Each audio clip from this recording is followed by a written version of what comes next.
Bueno, vamos a acudir a esta tecnología alternativa que se me ha entregado en esta hermosa mañana, que empezó con lluvia, pero mire, yo soy un caso muy raro, yo soy espíritu de contradicción. Siempre estoy en el otro lado de todos los temas y de todos los asuntos, y a mí me encanta la lluvia. Es decir, que para mí la lluvia es algo tremendo, siempre que no sea mucho, ¿sabes? Mis queridos hermanos, mis queridas hermanas, mire, me equivoqué, hermanas y hermanos, amigos todos. Es un placer, para que disimularlo, ¿no? Un gran placer estar aquí con ustedes y ver tantos amigos y tanta gente que ama al Señor en este ambiente de hoy, del día de la Reforma o el domingo de la Reforma, como quiera que le llamemos, que es un día diferente y es un peligro para un pastor o una pastora invitar a quien ha dedicado su vida a enseñar historia, porque sin apartarme de la Biblia yo no puedo hablar del día de la Reforma sin acudir a la historia, es imposible. Es más, la mayoría de la gente que yo me encuentro por ahí no sabe que yo soy pastor, no se refieren a mí como reverendo, porque me he pasado toda la vida escribiendo sobre historia, los programas de historia, todo lo demás, pero mi mayor llamamiento ha sido siempre la predicación del Evangelio. Pero es que la predicación del Evangelio no se puede separar de la historia, porque Dios es el Señor de la vida y la historia. Amén. La historia no es una iglesia, no es un partido político.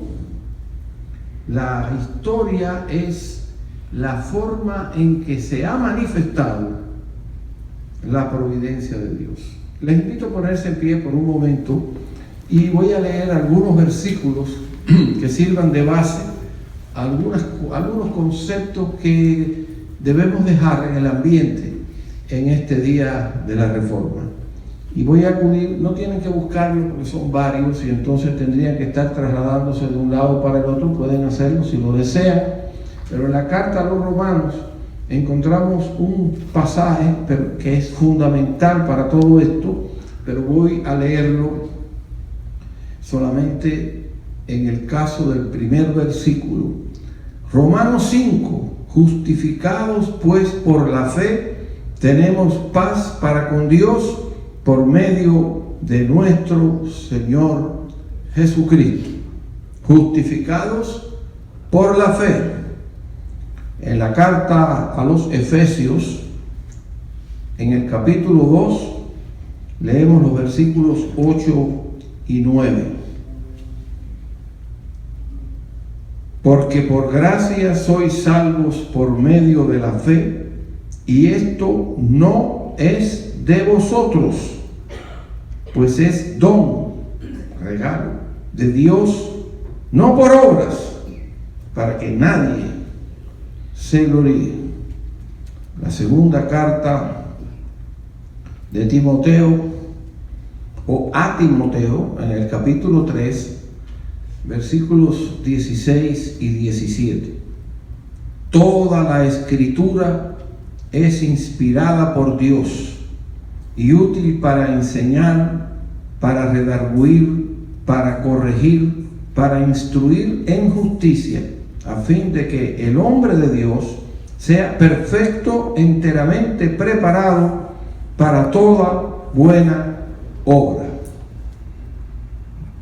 Y aunque quizás no se vea como un texto tradicional de la Reforma, sí hay un versículo que resulta, bueno, como tantos otros versículos, que resulta de gran valor.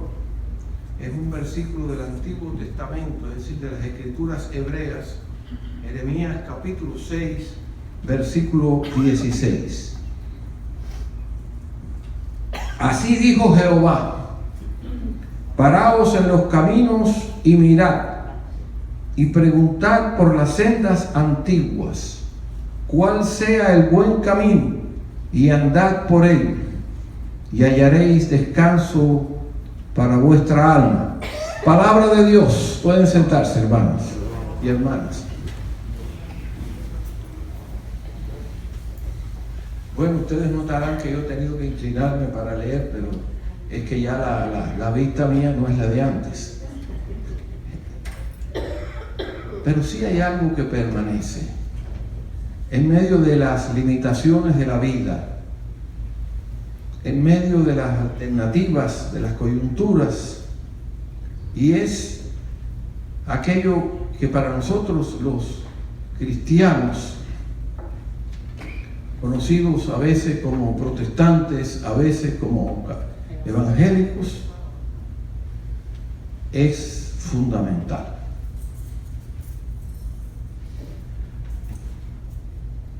Sí, la palabra de Dios debe ser proclamada tal y como fue escrita. Quizá analizando el contexto, el entorno, pero la palabra de Dios debe ser proclamada. Y nosotros cuando empezamos a hablar de estos temas, quizá notemos que muchas iglesias no celebran el Domingo de la Reforma.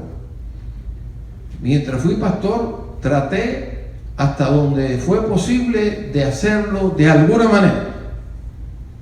Porque vivimos en una sociedad en que a veces no notamos como que olvidamos nuestros orígenes. Y nosotros no podemos olvidar nuestros orígenes. Por ejemplo, a algunos hermanos no les gusta que le llamen protestantes. Bueno, pues está bien, no les gusta, pero a mí sí me gusta que me llamen protestante. Otros, y ahí viene un problema bastante serio, no recuerdan nada de los reformadores que hicieron posible que una iglesia entregada a una serie de prácticas que no tenían relación con las Escrituras, olvidarlos no es correcto. Yo no olvido, por ejemplo, el papel que el reverendo Osorio desempeñó en esta iglesia. Y yo recuerdo ver al hermano Osorio en una escalera trabajando aquí para la construcción de este templo. Y nosotros podemos a veces en una congregación decir: ¿quién de ustedes quiere decirnos cuál era el primer nombre de Lutero? Martín. Muchos no se recuerdan ni siquiera ni de Lutero ni de Martín. Y yo no estoy criticando. Son cosas de la vida, es el ambiente, son cuestiones que se alejan de nosotros por este o aquel motivo, pero hay que recordar de vez en cuando ciertas cosas. Podemos hasta perder la identidad. A mí me gusta identificarme como cristiano. Sí, pero es que la palabra cristiano, si usted no la sitúa en cierto entorno, no quiere decir mucho. Cuando usted estudia una materia que se llama Historia de las Religiones, usted encontrará que todas las iglesias y religiones que tengan alguna relación con Jesucristo son identificadas como cristianas. Es más, si usted le preguntan en un ambiente académico cuál es su religión, usted no dice bautista o presbiteriano, debe decir cristiano. Después su denominación, bautista, presbiteriano, independiente, puede usar la palabra evangélico, que es una magnífica palabra, pero en realidad cristianos los hay que creen que Dios es Padre, Hijo y Espíritu Santo, y otros que no creen que es Padre, Hijo y Espíritu Santo. Hoy nosotros estamos celebrando ser cristianos, pero independientemente de la afiliación que tengamos en este día, nosotros estamos recordando la vida de una serie de personas que dieron testimonio de Dios. Y no digo que los protestantes son los únicos que lo han dado. Por favor, si usted no es protestante, no se sienta mal. Pero hoy es el día de la Reforma. Así que hay cosas que en la vida debemos enfrentar.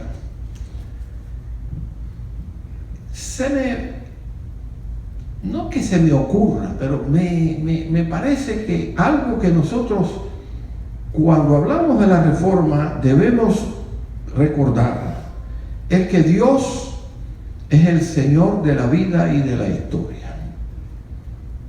Sí, Dios es el Señor de la vida y de la historia, no son los políticos. Los políticos van y vienen. El Señor de la vida y de la historia es Dios. Y la reforma tiene que ver con el Señor de la vida y de la historia, porque Dios estaba detrás de todo aquello.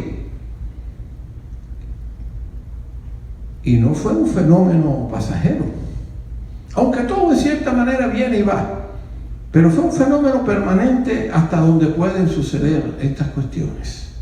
Cuando se produce la reforma, cambió la historia. Cuando yo estaba estudiando primer año de bachillerato, óigame, eso fue hace mucho tiempo, ¿sabes? Créame, eso no fue de Santa Clara, déjame decir, aclarar a mis queridos amigos que están ahí de Santa Clara, que yo quiero tanto. Fue en la provincia de Matanzas.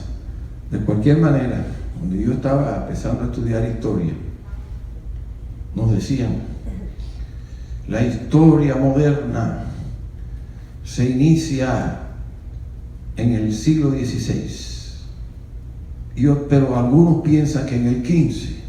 Dicen que se inicia cuando cae Constantinopla en manos de los turcos y parece que terminó todo lo que quedaba del Imperio Romano. Pero, me decía el maestro, en muchísimos círculos se dice que los tiempos modernos se inician con el sonido de un martillo clavando 95 tesis de religión en la capilla de la Universidad de Wittenberg en Alemania. Cuando Lutero inicia públicamente la reforma, va a cambiar la historia, pero va a cambiar decisivamente. Se acabó el monopolio religioso en Europa, fue terminando la prohibición de leer libros, aumentó la educación, se produjo sin necesidad de la brigada, ¿cómo se llamaba eso? Honrado Benítez. Se inició la alfabetización europea. Hasta ese momento escribir era casi que ser doctor en filosofía y letras en algunos lugares. Pero entonces la gente empezó a leer con más intensidad, se empieza a difundir. Y una de las razones tenía que ver con la Biblia. Estábamos en un panel hablando de las inmigraciones en mi país natal, y entonces alguien dice, bueno, ¿cómo podemos explicar que los que venían a trabajar en los campos procedentes de las islas del Caribe dominadas por los ingleses, casi todos con mayor o menor cultura, sabían leer? Y sin embargo los que venían de la península ibérica, de España, en cierto periodo, la mayoría no sabía leer. No se pongan bravos, yo también desciendo de gallego, asturiano, canario, todo eso igual que ustedes.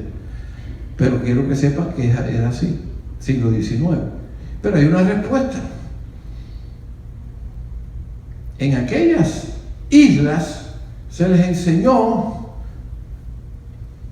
la necesidad de leer la Biblia. Y si usted no leía la Biblia, no podía ser un miembro en plena comunión de alguna iglesia. La Biblia los obligó a leer. Es decir, que todo esto es un ambiente que no solamente es religioso, es un ambiente que está relacionado con la vida. Por eso la reforma tiene una gran importancia en todos los textos escolares. Es más, usted va a la India o va a Ceilán, y es más, inclusive hoy en día va a Mongolia, donde el padre de Gilberto Rosal tenía unos programas que se llamaba Radar Internacional y hablaba, y ahora nuestro radar va hacia Ulan Bator, la capital de Mongolia. Hoy en día está en Mongolia. En las escuelas se enseña la reforma, o se menciona la reforma. Pero bueno, Eso no es tal vez lo que nos va a conmover hoy, porque no estamos aquí en una clase de historia, pero hay que recordar que el Señor que Dios es el Señor de la historia, y la reforma es un acontecimiento, fue un acontecimiento que nos recuerda que Dios obra en la historia. Dios está obrando en la historia. Fíjense, si Dios obra en la historia, que Dios es el que quita y pone reyes. Aunque nosotros pensamos que sí, que nosotros jugamos un papel en eso, pero en definitiva, la última palabra en todo la dice Dios.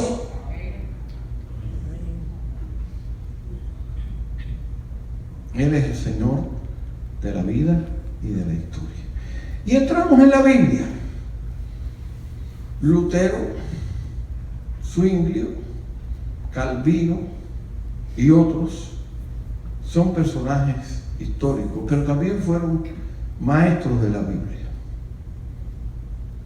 Fueron a la Biblia a encontrar inspiración. Y la pregunta es, ¿la buscamos nosotros? ¿Seguimos leyendo la Biblia? ¿O simplemente porque tal vez en la iglesia presbiteriana de San José de los Ramos nos dieron una Biblia y la leímos? Y la leímos de Génesis a Apocalipsis y ya nos retiramos.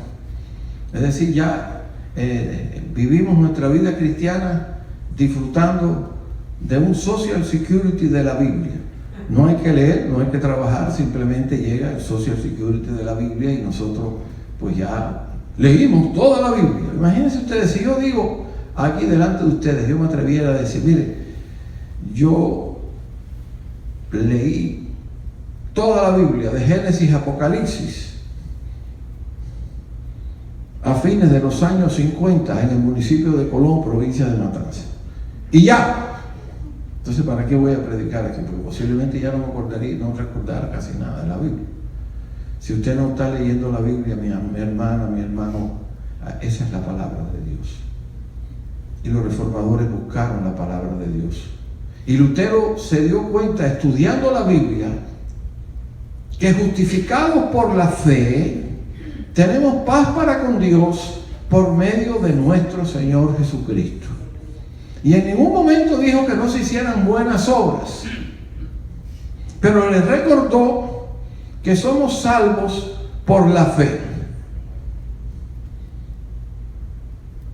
Sí, usted puede ser una magnífica madre, excelente padre.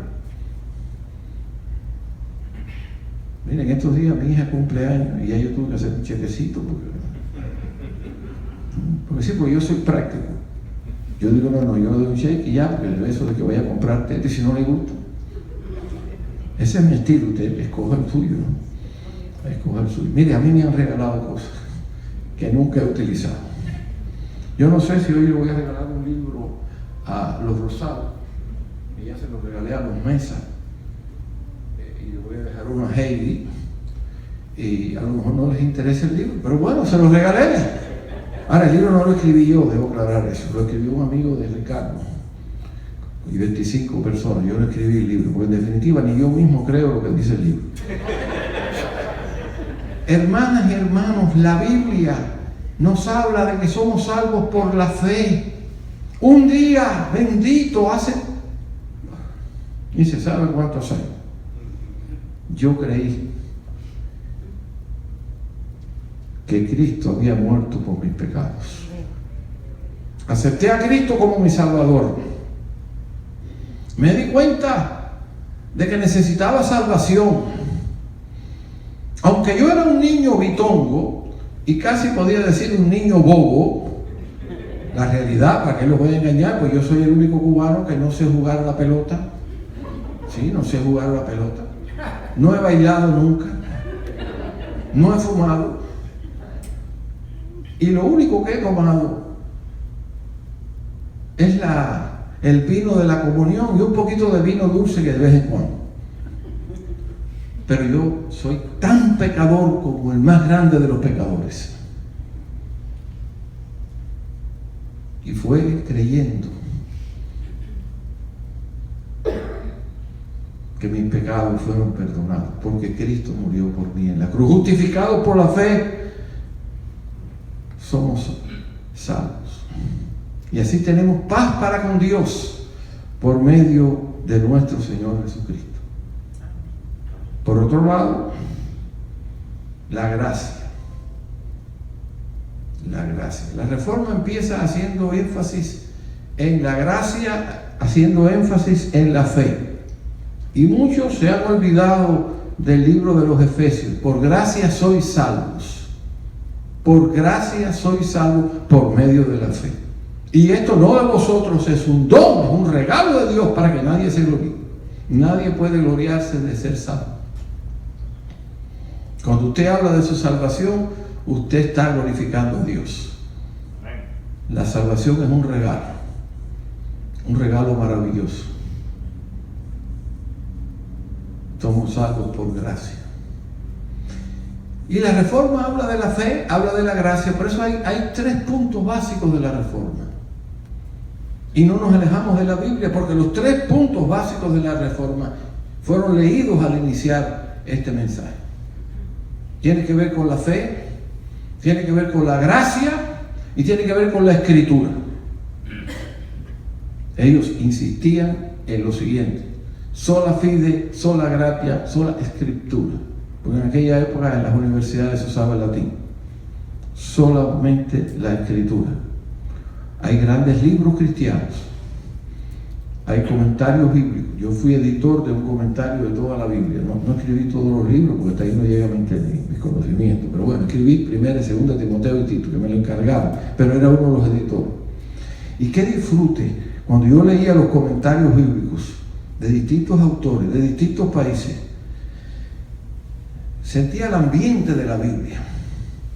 Pero nunca he sentido tanto el ambiente de la Biblia que cuando yo me convertí. Y cuando en la época del primer amor, yo leía las páginas de la Biblia. Es más, yo quisiera leerlas. Bueno, quisiera tener 15 años, que era lo que yo tenía entonces, ¿sabes? Porque todos hemos tenido 15, no se olviden de eso. Hasta yo he tenido 15. Pero sinceramente, hermano, aquella experiencia para mí me hace casi hasta llorar. Leer la Biblia, alimentarme de la palabra de Dios, estar consciente de la sabiduría de Dios. Y después he tenido que leer muchos libros. Bueno, cuando el que lea esto dirá: y este hombre ha leído todos esos libros. Bueno, no es cierto, ¿sabe? Algunos han leído una página nada más, pero bueno, por si acaso he leído bastantes libros. Por lo menos algunas páginas de unos libros. Bueno, como hay que hacer cosas, decir cosas simpáticas a veces, y esto no es simpático porque yo no soy simpático, pero de cualquier manera hay que aligerar un poco el peso. Escribí una vez un libro, Ricardo, que tenía que ver con Cuba. Y entonces yo trabajaba en la Universidad de Miami presentando libros. Óigame, qué clase de trabajo. Había que presentar unos libros de poesía. Voy a usar el lenguaje cubano, que yo no me los había disparado, ¿sabes? Yo que lo leí hace poco, yo de poeta no tengo nada. De loco sí tengo mucho, pero no de poeta. Y entonces invito a mi gran amigo Carlos Alberto Montaner a que presente el libro, porque eso hace muchos años, es un gran especialista en todo eso. Entonces, Carlos Alberto, por la amistad que tenemos, vaya, declara que aquello es la maravilla del siglo y todo lo demás. Y hubo hasta alguno que a lo mejor se lo creyó. Pero entonces, cuando terminó, fuimos él, su familia y yo fuimos, y mi esposo fuimos a comer ya tarde por la noche. Y entonces le dije: Carlos, aquí que estamos en confianza, ¿cuántas páginas tú leíste del libro? Y él me dijo: Tony, y porque yo me llamo Tony, me comentó en meses para la galería por ahí. Me dice: Tony, yo ojeé con todo tu libro, lo ojeé y leí unas cuantas páginas. Óyeme, gracias, porque a veces yo ni he leído una página y he tenido que presentar un libro de un día para otro. ¿Qué voy a hacer? Lea la Biblia y léala toda y disfrute la Biblia. Y recuerde que usted es salvo por fe, que usted es salvo por la gracia de Dios, esa gracia que trae salvación a los hombres y mujeres. Vamos a traducir esto un poquito más correctamente. Y de cualquier manera, solo la fe, solo la gracia, solo la escritura. Pero los reformadores hacían otros énfasis también. Uno de ellos tenía que ver con solo Cristo. Porque a veces en el mundo religioso Aún personas que afirman ser cristianas, y yo no lo puedo juzgar, ¿quién soy yo para juzgar? Pero que se han olvidado que en realidad a nosotros nos corresponde poner en el centro de todo, con exclusividad, a la persona de Cristo. No hay otro nombre debajo del cielo en el cual podamos ser salvos. ¿Lucimos intolerantes? ¿Parecemos intolerantes? Es más, ¿somos intolerantes? Usted lo juzga. Pero debo decirle que para nosotros, y hoy en esta celebración de la Reforma, debe ser como un lema: solo Cristo. Como ya yo tengo 76 años que cumplí hace unos días, me vienen tantos recuerdos de la juventud. Y la otra noche, oiga, mire que yo sueño con lo mismo. Yo sueño que estoy caminando por la calle Mesa y por la calle Diagua en Colón, Matanza, y que estoy cruzando de momento la línea de ferrocarril, y me vuelve el sueño, y me vuelve el sueño, y me vuelve el sueño. Pues bueno, en ese sueño recordé que un vecino mío, cristiano, tenía un letrero, no un letrero, era como era de metal. Tenía algo puesto así en la puerta: solo Cristo salva. Repitamos eso: solo Cristo salva. No salva ninguna otra persona ni ninguna otra cosa.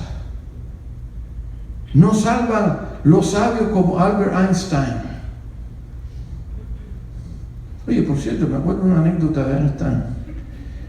Einstein fue llamado de profesor a la Universidad de Princeton, que la fundaron los presbiterianos.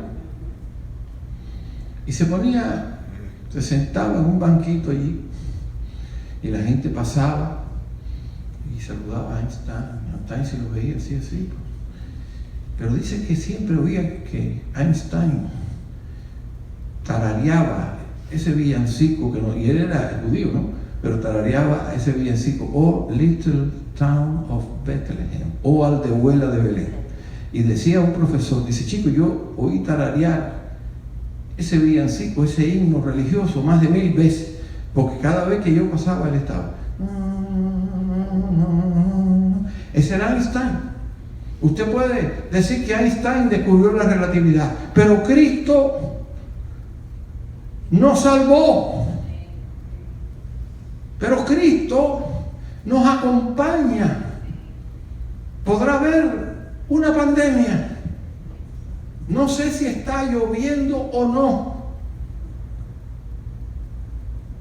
Pero una cosa puedo asegurar: que Cristo está aquí en medio de nosotros. He aquí, yo estoy con vosotros todos los días. Y además dice: donde haya 2 o 3 reunidos en mi nombre. No tiene que ser una catedral, no tiene que ser un bello templo.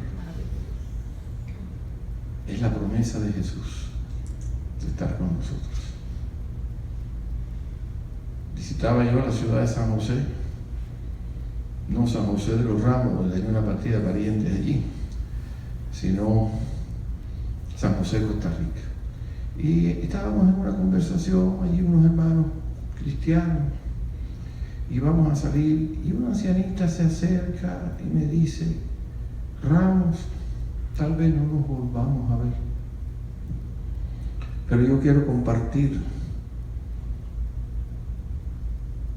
mis palabras favoritas de la Biblia. Y yo digo: bueno, hay tantas palabras que consideramos favoritas en la Biblia, ¿no? Dice: Jesús le dijo a sus discípulos al despedirse de ellos: he aquí, yo estoy con vosotros todos los días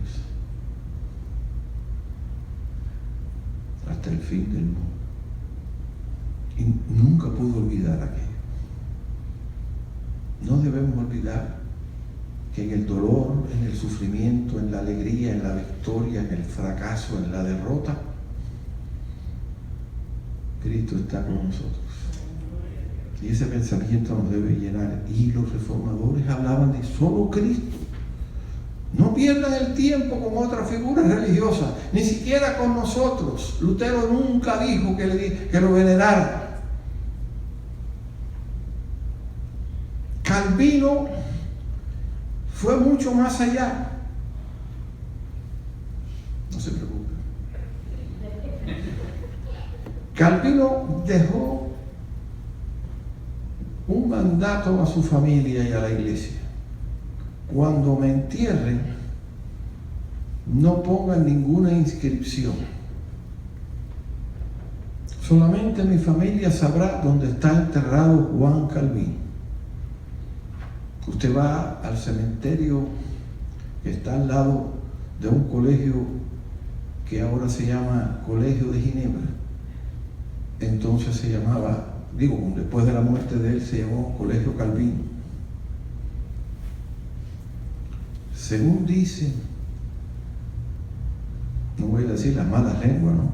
Según dicen algunos, a unos metros de donde está enterrado el gran escritor Jorge Luis Borges, que quiso ser enterrado en el cementerio porque la única escuela donde se graduó fue el Colegio Calvino de Ginebra, porque su familia estaba allí en Ginebra y esa era la escuela histórica de Ginebra, que allí está enterrado Calvino. Pero ¿por qué Calvino no quiso eso? Porque dijo, yo no me pasé toda mi vida haciendo un énfasis en la persona de Cristo, y yo no quiero que nadie vaya a hacer una peregrinación a la tumba de Calvino.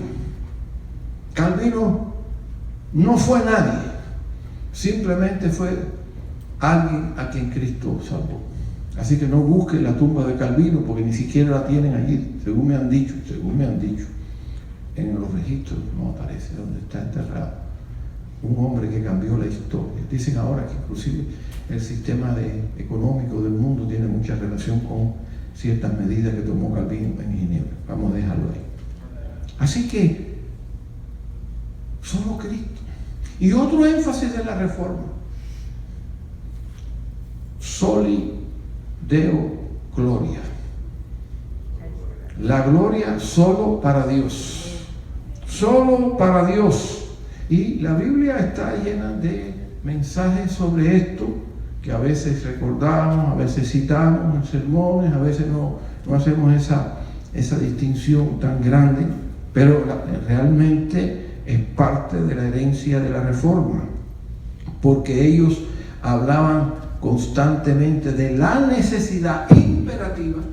Y si vamos a usar el lenguaje de Kant, que por cierto era hijo de un pastor protestante, era un imperativo categórico. Sí, un imperativo categórico, nada menos que un imperativo que no puede olvidarse, y es que la gloria solo es para Dios, solo para Dios. Por lo tanto, mis queridas hermanas, mis queridos hermanos, nosotros debemos tener presente, como, oye, la vista mía ya está, usted sabe, pero bueno, 1 Corintios 10, versículo 31. Si pues coméis o bebéis o hacéis otra cosa, hacedlo todo para la gloria de Dios. Estamos aquí para la gloria de Dios. Y cuando estemos en nuestra casa o cuando estemos realizando alguna actividad, si es posible y ojalá lo fuera, hagámoslo para la gloria de Dios. Si hay algo que yo repito cuando predico el sermón de las 7 palabras, es una vieja frase litúrgica, de la antigua litúrgica latina: gloria al Padre, gloria al Hijo, gloria al Espíritu Santo, como eran al principio, ahora y siempre, por los siglos de los siglos. Peronia secula seculorum. Mis amadas hermanas, mis amados hermanos, ya voy a terminar. Ustedes pertenecen a una tradición a la cual yo pertenezco, la tradición reformada. Porque algunos bautistas quieren pensar que lo único que hay en el mundo son bautistas, pero los bautistas son de la misma tradición reformada de los presbiterianos y los congregacionalistas, y de un sector de la iglesia episcopal también, que tuvo su época calvinista. esa tradición hace un énfasis muy grande en la gloria de Dios y que nosotros no somos nada, que Dios lo es todo. Es la soberanía de Dios. Dios es soberano. Por la ley se le llamaba a los reyes soberanos, pero el único soberano es Dios. Dios tiene soberanía sobre nuestras vidas.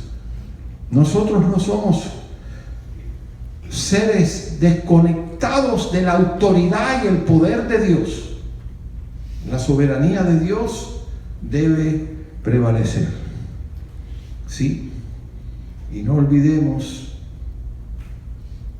que hay un Dios y un mediador entre Dios y los hombres, Jesucristo, hombre. Y no olvidemos, como dice la carta a los Hebreos, Jesucristo el mismo ayer, hoy y por todos los siglos. Es a Jesucristo a quien dedicamos este día, es a Jesucristo a quien dedicamos el recuerdo de la reforma y tantas otras cosas que han sido hechas para la gloria de su nombre. Señor, bendice a esta congregación, ayúdale, Señor, sé con ellos en cada momento, aumenta su fe, aumenta mi propia fe, Señor, que lo necesito. Perdona sus pecados, Señor, y perdona los míos, Señor, que han sido muchos. Padre Santo, bendice a la pastora y su familia en su viaje, que pueda regresar con ánimo renovado para seguir sirviéndote como hasta ahora en la predicación y en el ministerio. Gracias por su vida dedicada a ti. Bendice a tu pueblo en todas partes, él con los enfermos y necesitados. Padre Celestial, sabemos hoy que solo la fe, solo la gracia, solo la Escritura, solo Cristo, solo la gloria de Dios permanecen ahora y para siempre. Todo mediante Jesús. Amén. Muchísimas gracias.